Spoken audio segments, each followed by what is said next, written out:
ladies, welcome back to In Between Friends. We are here discussing baby topics, pregnancy topics. I again am Erin, and this is my trusty sidekick, Rebecca. We are talking about my favorite topic, baby brain. I joked, Rebecca and I joked recently about the need to just have like an identity bracelet, or what are those things called? Like a medic alert. Seriously. Like if you find me wandering. Yeah, if you find me wandering the street, not knowing my own name or my address, I'm just pregnant. Point me in the direction of home. Or the nearest hospital. It's all good. My husband will find me. I know, or check my vitals. But we were talking as well, I didn't really think that baby brain would affect me too much. I don't know, I just didn't really take it into account. You're so arrogant to think that it would just like pass over you. Hello, obviously. Have you not seen my arrogance? I am totally arrogant in regards to that, and I am just not smart, and I don't remember anything, and it is embarrassing to a certain extent because it's really simple stuff sometimes. Oh yeah, like where are my car keys? Okay, my kids are 6 and 8, and I still can't find my car keys. What happens? We were just talking about this before we turned on the camera. Yes, we pre-discussed these things. And I just want to break it to you again. It's not going to go away. You're going to give birth, and that brain is still going to be like, where's my memory? Yeah. I can't remember if I was supposed to meet you or have coffee, shampoo my hair today. Yeah. I couldn't even remember like which side I started feeding with, because you know you're supposed to alternate sides, whatever.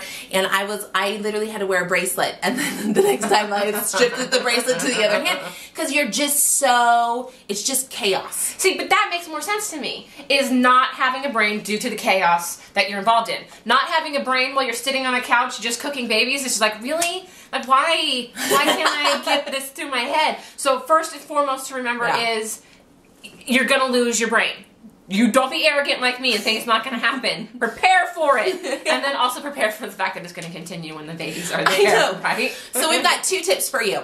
Just to get through this period of time. Even if you're highly intelligent, and we were both teachers, we are very similar in personality where we go, go, go, go, go. Our schedules are filled. We handle things. We say yes to things that we shouldn't say yes to because we can do it all. Everything. So this is what I would say. Number 1, know your limitations. Know that if something is going to require too much of you, just say no. It's not going to work for me at this time. Yeah. Number 2, warn the people closest to you. Seriously though, it sounds silly, but do it. So you've got to lower their expectations of you. And then with that, hopefully you're lowering your expectations of yourself. Yeah. Key though, you don't even think that you need to kind of get over that too. But I literally just need to turn it down a notch in my head because my husband is finally starting to understand, okay, she's dealing with a lesser capacity at this point, but I am still like, no, I can do this, I can do this, I can do this, and then I find myself like wandering aimlessly, like, what am I doing here? Why am I in this room? I say that aloud a lot, is, why am I in this room? Why am I here? And then when you're by yourself, from the majority of the day, you find yourself talking to yourself. Totally. And when you have an infant, you're going to talk to him, and then you're going to be like, wow, that was ridiculous. The third thing I would just say, just as a coping mechanism, so you're warning those people, you're adjusting their expectations, you're just telling your husband, hey, you may have to remind me a couple of times, but let's be a little proactive. Let's write things down. Yeah. Even if you're not like, oh, I got it all in my head. I just remember some of my friends like, I don't need to keep a bank account balance because it's in my head. And I'm thinking like, that's why you have overdrawn checks all the time.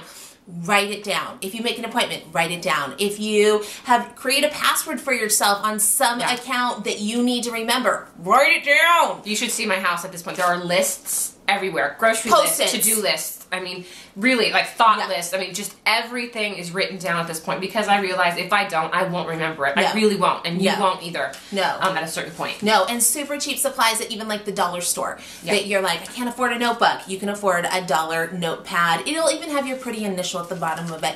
Just write it down. Yeah, totally. Great tips, and something that I kind of came by a little later in the game, so hopefully you'll kind of just adjust to this a little bit earlier than I did. But we'd love to hear from you. Please check out our blog, inbetweenfriends.com, and have a great day. Bye, ladies.